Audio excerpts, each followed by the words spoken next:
Ok, voici une magnifique petite Squier, forme traditionnelle, coloris très traditionnelle, appartenant à la marque Fender bien évidemment, au prix de 170 € environ. Écoutez comment elle sonne.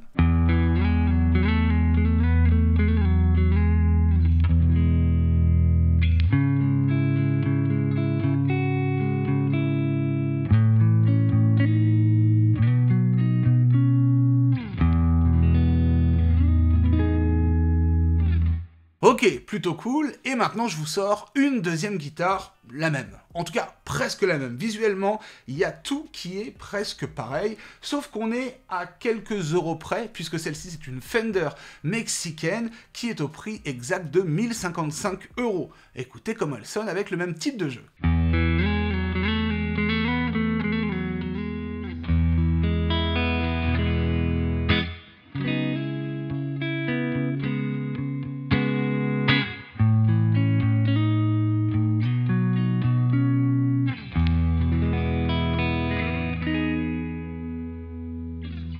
Et maintenant, vous l'avez senti venir, je vous sors une troisième et même guitare visuellement, et celle-ci c'est une Fender Signature Eric Johnson. On est un peu plus haut dans le panier, puisqu'à quelques milliers d'euros près, c'est la même chose. C'est-à-dire que là on est à 2499 € exactement. Et écoutez comment elle sonne.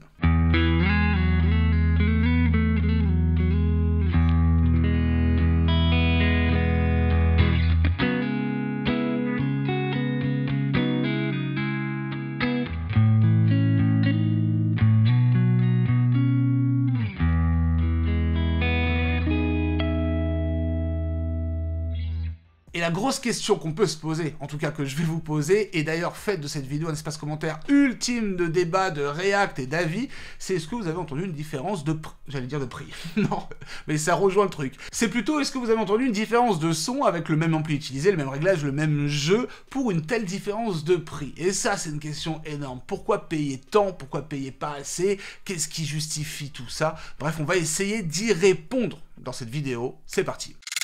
Je commence déjà par remercier Woodbrass qui m'a envoyé ces 3 guitares pour ce beau concept, donc vraiment merci à eux de sortir des instruments comme ça, sur des instruments entrée de gamme, c'est déjà pas mal, mais aussi des grosses signatures Fender, donc merci à eux. Et d'ailleurs si vous êtes intéressé par l'une de ces guitares, dans la description vous avez les liens directs vers les fiches produits, et c'est vraiment les liens à suivre pour voir tout ça. Donc merci Woodbrass, et pour ceux qui connaissent pas Woodbrass, allez voir, tapez dans Google Woodbrass, vous allez voir, il y a tout ce qu'il faut. Deuxième petite chose, il y a un petit jeu qu'on va faire vous et moi dans cette vidéo, assez interactif je dirais, et vous pouvez gagner un petit cadeau pour Noël, donc c'est le moment de regarder toute la vidéo, parce que pendant la vidéo je vais dire ok, le jeu commence et ça va être avec cette guitare, votre écoute, vous allez tout de suite comprendre. N'hésitez pas à regarder toute cette petite vidéo. Bon, vous savez comment c'est dans la chaîne de la chelouterie, c'est-à-dire qu'on vulgarise au maximum, donc je vais pas rentrer dans les détails techniques de chaque guitare, etc. Il y en a qui font ça très bien à côté, mais je vais vite fait vous les présenter quand même, et puis je vous donnerai surtout mon avis, pas l'avis technique, analyse, etc. en fonction des spé, mon avis, le ressenti, est-ce que c'est justifié ou pas. En tout cas, je vous ai présenté au début, eh bien, la petite Squier. En gros, c'est un peu la guitare de référence pour commencer. Moi à l'époque j'ai commencé sur ce genre de guitare, une centaine d'euros effectivement, et j'ai déjà présenté ce genre de modèle sur la chaîne avec la moins chère des Squier, mais c'est vraiment la guitare d'apprentissage, celle qui va vous faire aller vers des horizons lointains guitaristiques, quelque chose comme ça, basé effectivement sur le modèle traditionnel Stratocaster de chez Fender, avec ce coloris Sunburst qui est vraiment bien, encore une fois, très typique et traditionnel, avec les 3 micros typiques Strat, les 3 potards typiques Strat, les 5 positions typiques Strat, le manche en érable, non verni je précise, sera très intéressant pour la suite, mais surtout avec des matériaux du coup d'entrée de gamme. Pour autant, on l'a vu, le son est plutôt assez cool, tout dépend de l'ampli qu'on met derrière effectivement. Mais y a-t-il une raison à ce prix? Y a-t-il une raison de différence de prix? On va y répondre juste après. Le nom du modèle exact, c'est donc la Squier Sonic, voilà, une guitare de référence dans l'entrée de gamme et dans l'apprentissage que je peux conseiller évidemment. Le deuxième modèle, c'est donc une, entre guillemets, attention, une vraie Fender, parce que Squier ça appartient et c'est designé par Fender, etc. Mais donc, une vraie Fender, on va appeler ça comme ça, modèle Vintera 2, mexicaine, années 50. Donc, si vous voulez, cette guitare est assez particulière aussi, même si elle ressemble beaucoup aux deux autres, dans le sens où on est sur le typique années 50, donc c'est justifié par rapport aux micros choisis, c'est des micros Strat, Fender évidemment, mais on a toujours la même ergonomie, le même principe, les 3 micros, simples, les 3 potards, les 5 positions, toujours ce manche en érable et cette fois-ci verni. Le fait que ça soit verni, c'est déjà ça apporte un confort de jeu qui est complètement différent, évidemment ça coûte un tout petit peu plus cher, mais attention, la qualité et le type de vernis qui joue énormément sur le confort de jeu. On a un manche qui est bien plus épais que l'autre, ça c'est aussi ultime, aussi dans les années 50, 50, on avait des manches un peu plus robustes. On a de la castillage et des mécaniques Fender à la différence de l'autre. On a surtout un électronique un petit peu plus poussé en termes de qualité, mais est-ce que vraiment ça fait la différence? On va y répondre après. Et surtout, ce que je remarque, c'est le poids, bien plus lourd que l'autre. Et du coup, sûrement par rapport au bois. Mais la grosse question qu'on se posera, et attention, ça c'est un débat sans fin, j'ai envie de dire ça comme ça, est-ce que le bois a vraiment une réelle incidence sur la sonorité pour les guitares électriques, surtout avec tout ce qui se passe, les amplis, les jacks, l'électronique, etc. Bref, je fais vite, je passe à la troisième, en 2 secondes, je vous la présente. Donc là, je ne sais pas si à la vidéo on a l'impression d'avoir la même guitare, alors effectivement il y a un tout petit peu de choses qui changent visuellement, mais là je vous l'ai dit, c'était la signature Eric Johnson. Qu'est-ce qu'on remarque encore une fois? Les 3 micros, les 3 potards, les 5 positions, encore une fois un manche verni en érable, mais le vernis est différent, un peu plus haut de gamme pour moi, et on sent une souplesse de jeu énorme, j'en parlerai juste après. On a un manche qui a un profil un petit peu différent, une plaque ouverte derrière, mais ça, on s'en fiche, ça joue pas sur le son, et du coup c'est des micros signature. Donc là on a vraiment des micros typiques de ce que veut, si vous voulez, Eric Johnson en son. Et si je prends juste une autre guitare, on va voir que visuellement c'est un tout petit peu plus jauni, je vous montre ça. Voilà, en gros on a un petit finish sur tout ce qui est plastique, là les micros, les potards, où c'est un peu plus jauni, genre un tout petit peu plus vieilli, alors qu'ici c'est bien blanc comme on fait. Mais on pourrait se dire, bah ok, si visuellement j'ai juste à jaunir, est-ce que vraiment ça change quelque chose? Non, ça change pas quelque chose dans le son, ça change quelque chose dans le style. Mais du coup, c'est vrai que entre ces deux guitares, on pourrait se dire, mais pourquoi 1500 € d'écart? Qu'est-ce qui justifie tout ça? Donc nous, on va continuer à jouer, on va essayer de voir des perceptions différentes de son. Je vais vous dire aussi un petit peu ce que je ressens en jeu, parce qu'il y a quand même de fortes différences dans le jeu, et est-ce que vraiment une guitare à 170 € peut valoir une guitare à 1000? Est-ce que c'est que de la publicité? Est-ce que c'est que du nom, comme on voit sur une signature? On voit tout ça ensemble, mais attention, c'est un sujet très touchy, c'est pour ça que j'ai besoin de vous en commentaire.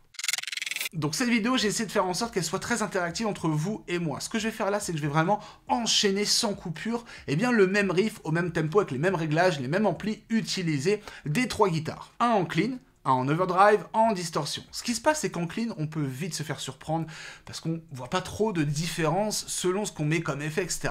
Mais là où ça va jouer, c'est la précision des micros quand on va commencer à mettre un petit peu de drive dans le blues rock, dans le rock, voire un petit peu plus extrême comme musique. Et donc c'est là où ça va être important de bien écouter, voir si vous voyez une différence. Donc moi j'enchaîne les 3 riffs, vous écoutez bien la différence parce que là c'est en temps réel et on débriefe après surtout sur le ressenti et les choses utilisées dans les finitions de ces guitares. C'est parti.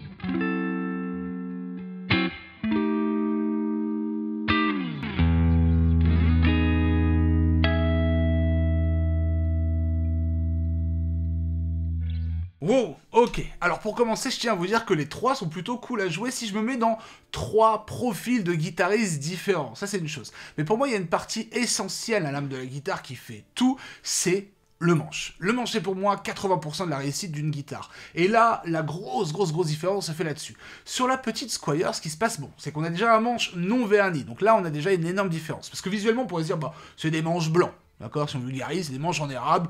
Bon, bah... Ok, je suis pas tout à fait d'accord. Premièrement, il y a la forme du manche, deuxièmement, il y a la finition du manche, et troisièmement, il y a aussi le traitement plus ou moins du manche. C'est-à-dire que sur la Squier, c'est évidemment, bon, sorti d'usine de masse, et donc c'est non verni, ça accroche un tout petit peu plus, et c'est sûr que le ressenti est un tout petit peu plus dur à jouer. Donc pour l'apprentissage, il y a 2 points, soit on peut se dire c'est une mauvaise chose parce que c'est dur à jouer, soit on peut se dire c'est une bonne chose parce qu'on crée des handicaps avant d'y aller, et on est plus fort après. Why not? En tout cas, sur les 2 gros modèles, on sent que le fretage est parfait, on sent qu'aussi l'allure du manche, le ressenti est mortel. Ensuite, la forme, c'est très personnel, mais vient la question du vernis. Et effectivement, bah, le vernis, ça fait tout, en tout cas pour les Stratonab. J'aime beaucoup, moi, hein, c'est très personnel. On peut aimer, j'ai des grosses guitares sans vernis, il n'y a pas de problème. Mais bon, pour de la strat, pour ce jeu, j'aime beaucoup.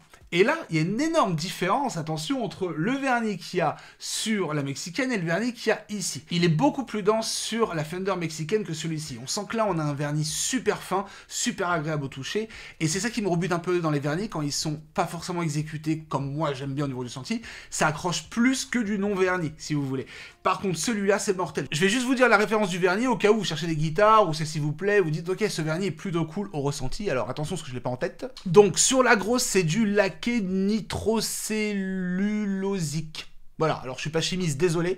Nitrocellulosique, retenez bien ce terme-là. En tout cas, j'aime beaucoup cette finition-là, ça me plaît énormément, j'avais jamais testé avant. Tandis que l'autre, c'est tout simplement un vernis, alors attention, en quoi? En uréthane brillant. Donc il y a une différence chimiste. D'accord? On est dans Breaking Bad, si vous voulez. Mais bon, là, vous pouvez me dire, ouais, enfin, 2300 € d'écart entre celle-ci et la grosse, on peut se dire, est-ce que ça les vaut vraiment pour un coup de vernis et un petit manche refait? Bah je sais pas, mais là où ça va jouer, c'est quand on va commencer à passer en overdrive pour aller checker l'électronique de tout ça. Parce que bah, dans une guitare électrique, comme son nom l'indique, électronique, on est assez commun, c'est quelque chose de très très important. C'est peut-être là où tout se fait aussi, hormis le manche évidemment. Donc on va mettre un petit peu d'overdrive, on va voir comment ça se passe, et on va parler de la justification différentielle de price. C'est parti.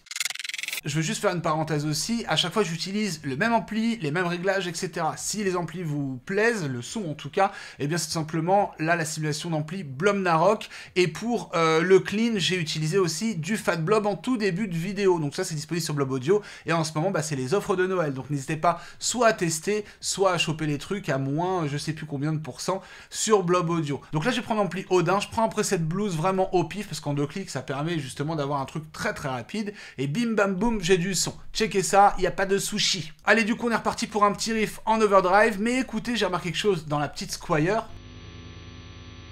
Alors, forcément, ce que vous entendez, même là, voilà, il y a des petits résidus d'électronique, peut-être un tout petit peu entrée de gamme, mais c'est normal en fonction du prix. On en reparle juste après.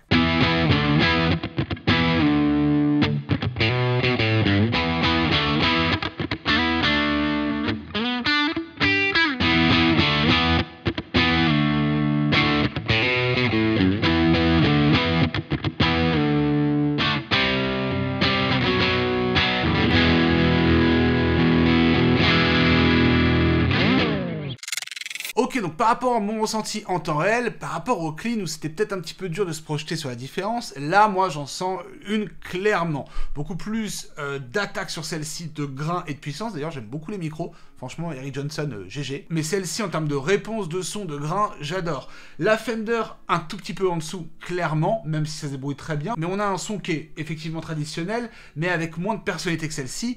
Et la Squire c'est un tout petit peu plus dur à jouer au niveau de la réponse de la guitare, effectivement. Alors attention, dans un contexte je débute la guitare, j'aime bien et tout, c'est affolant, je l'ai déjà dit dans d'autres vidéos, donc je vais pas me contredire, c'est mortel, je me mets toujours à la place du profil guitaristique en question. Mais maintenant, si je compare à celle-ci, effectivement, bah là c'est du beurre, là-bas c'est du beurre qui est passé au congélateur, quoi. Quoi qu'il arrive, je vous l'ai montré tout à l'heure, vous avez vu, il y a beaucoup de résidus sonores, bah voilà, d'électronique, si vous voulez, hein, beaucoup de petites interférences, je sais pas comment on appelle ça, parce que je suis pas électronicien non plus, mais c'est vrai que si je vous mets l'image et le son de l'autre, écoutez bien, et que si on compare à celle-ci avec les micros à fond ouvert, bah ouais, il y a un petit fond sonore, d'ailleurs c'est assez impressionnant pour des micros simples, il y a un tout petit fond sonore, mais rien à voir avec l'autre. Et là, c'est là où ça joue vraiment l'électronique, le finish, la finition de l'électronique, voilà comment c'est isolé, etc.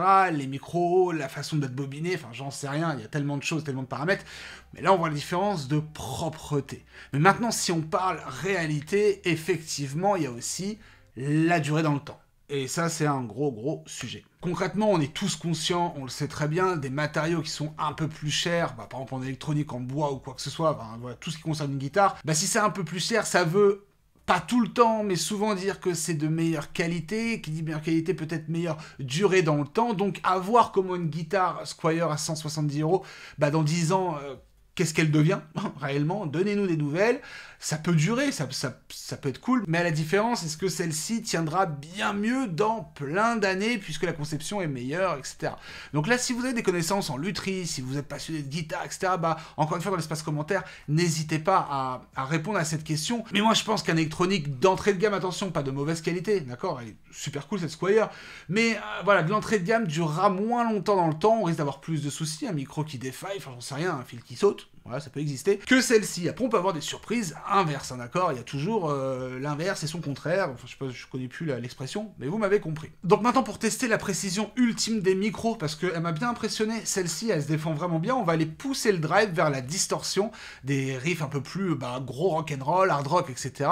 Mais on va aussi faire un jeu ensemble, ça veut dire que moi, je vais mettre aucune image des guitares, et je vais jouer, si vous voulez, tout simplement, eh bien, le riff, avec une petite image d'ambiance, j'en sais rien, mais vous ne verrez pas les guitare. Ça veut dire que vous allez devoir deviner en commentaire et me mettre, ok, extrait 1 c'est la Squier, extrait 2 c'est la Fender mexicaine, extrait 3 c'est la Eric Johnson. Et si vous avez bon, vous pouvez remporter une BD. On va en envoyer voilà, entre 5 et 10 à ceux qui répondent bien en commentaire pour Noël. Ça fait plaisir. Donc voilà, il y aura 5-10 gagnants, j'en sais rien, où vous envoie les BD. Et pour savoir si vous avez gagné, le jour de Noël, je répondrai aux commentaires qui auront gagné dans cette vidéo. Donc n'hésitez pas à mettre tout ça, comme ça on se captera et je vous enverrai vos petites BD. Donc c'est parti, test à l'aveugle, écoutez bien, sortez vos esgourdes, notez ça en commentaire, on y va, du hard rock, c'est toujours cool.